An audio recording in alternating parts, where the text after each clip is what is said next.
Ugh.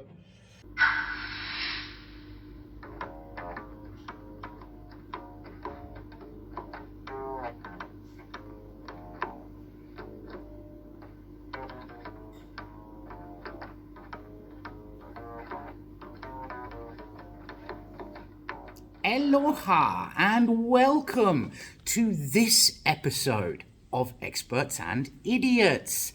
Those of you who follow the show know one of the things I love to do in my downtime is go home, get really stoned on chili in my bathroom whilst Mrs. 420 shaves my head and tell her funny stories from my life. Now, today I'd like to show you one of those. Which story do you have today? Well, as you know, I used to do a lot of drugs. Not so much anymore though, and I don't miss them very much, but sometimes I do miss them.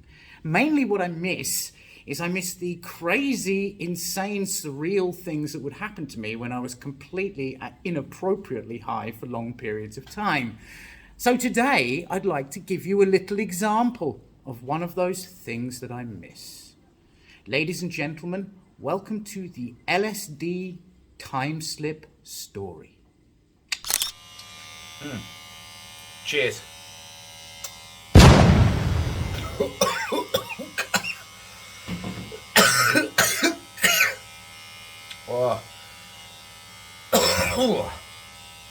So it must have been the late 90s, I guess.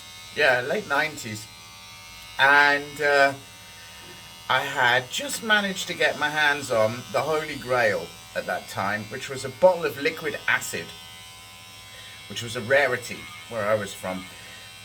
And so I decided to celebrate. So I got me a bunch of Valium and a bunch of Xanax and a one-way ticket to Amsterdam, which was my normal procedure in those days if there was something to celebrate, you know? So, cheers.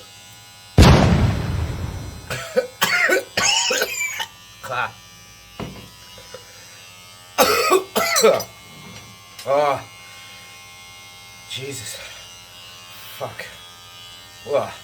Yeah, so I flew into Schiphol Airport, got the train to Amsterdam, got off at Central Station, wandered down Damrak, and first thing I did was drop into my favourite coffee shop. I was something like a regular guest there, I guess, at the time. It was called the Blues Brothers. It was super nice. And I wandered in, I wandered up to the bar, ordered some weed, sat down next to a guy who was sitting next to me. He had a backpack, a long-haired guy with a backpack, and he was picking off badges that were sewn on the backpack with flags. Oh, excuse me. Picking them off and sewing them back on again.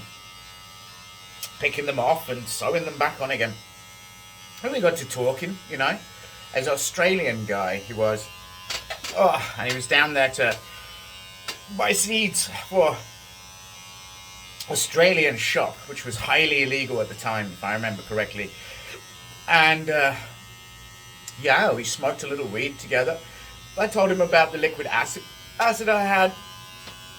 Did a few drops of acid, and it was nice acid. It came on. Did a few more drops. Wow, it was pretty strong. And we were tripping out pretty hard. It was kind of hard to hold our shit together, you know. So I said intelligently, you know what? Hang on, I got me some Valium, some Xanax here. So we ordered us a couple of beers. Started to eat Valium and Xanax. I drink beer at the bar by us and tripped pretty hard. And he sat there, we were talking, he was picking at his backpack, picking off badges, sewing them back on again, this Australian guy. And we drank one beer, took a handful of downers, another beer, took a handful of downers. And then, yeah, logical alcohol and Valium and Xanax, blackout was what happened.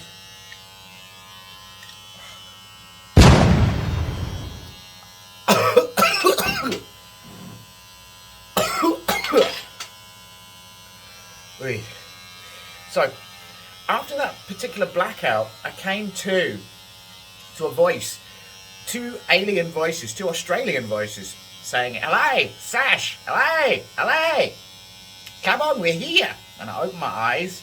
I was on a train, in a train station. There was two Australian blokes there telling me, come on, Sash, come on. So I did what they said, and I got up and I followed them. I was still tripping. I was still pretty high, but, well, I didn't know where I was. I looked around. I realized from looking around, I was in Prague train station. That's where we were. I said, come on, Sash, hurry, we've got to hurry to catch the beginning. So I hurried with them to where they were going, the beginning of something, and we ended up in a pub. I think it was called the John something or other, near the central station. And the pub was like an expats pub, mainly Australians, and there was a cricket match beginning. And that's what it was they were hurrying for, this cricket match. I fucking hate sports. I can't sit down and watch sports. It makes me go crazy. So I sat there, I drank a few more drinks, took a couple more Valium to try and soften down this huge boredom. And then I took a bit more acid, started tripping harder, and then just thought, fuck this shit. I wandered out of this bar, wandered around. I was really high, and then I saw a door, and there was something happening through the door. So I followed the door through, down a kind of sandstone stairs that were cut into like a cave almost. And I arrived in this kind of underground absinthe bar somewhere in Prague, which had these, no furniture, but like big wooden barrels. And people were putting absinthe on the barrels and lighting that shit. And it was like, it was crazy. And there was skeletons hanging in all the corners of the bar. And it was full of really fucked up, really crazy people, just like me, basically. And so I did a bit more acid, got me some absinthe, took a bit more Xanax, you know, started dancing around and making a fool of myself. And that was cool, yeah, it was really nice. And then I blacked out again, complete blackout. But I woke up, I was on a bus. It was someone saying to me with a girl saying to me with a heavy Eastern European accent, Sasha, your passport, your documents, I need your documents, we need them now. And I was like, okay, wait. I felt in my pockets, gave these people my documents, and then blacked out again, just passed out again. That was the end of me. And I came back to normal, and I was in Latvia. And I was in Riga in Latvia, and I was with this girl, and she took me to an apartment there. It was a cold water apartment, and we took acid, we got high, and we drank the local drink, balsam. Did what men and women do when they're alone together in an apartment, you know. And then, I needed to go downstairs, and we were really fucking high.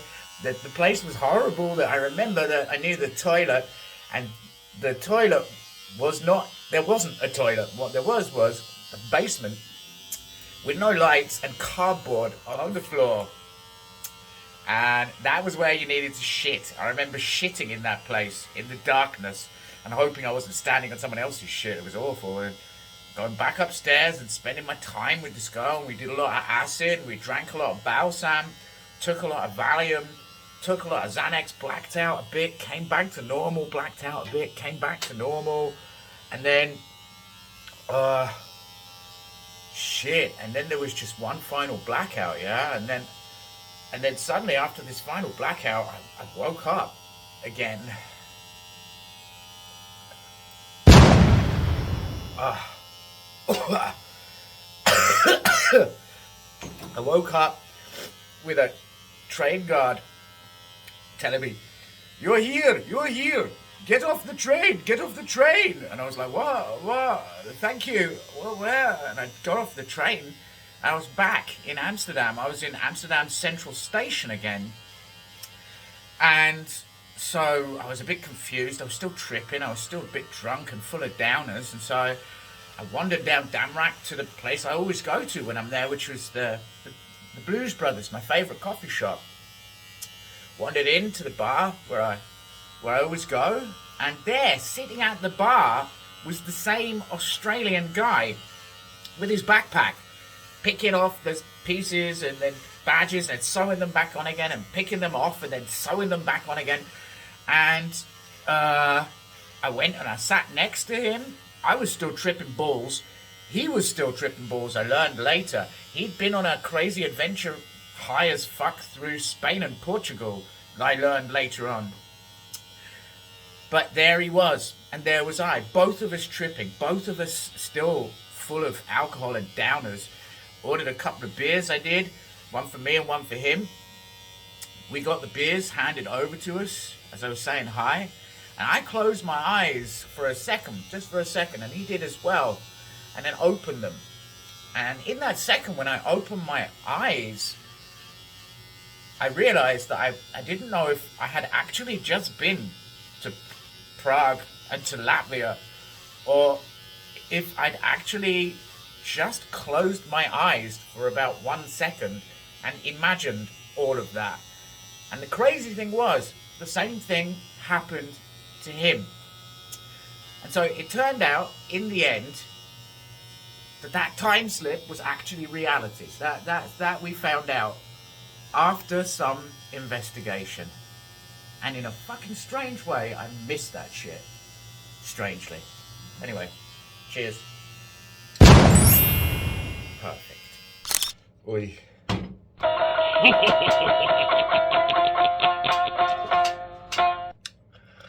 Ah.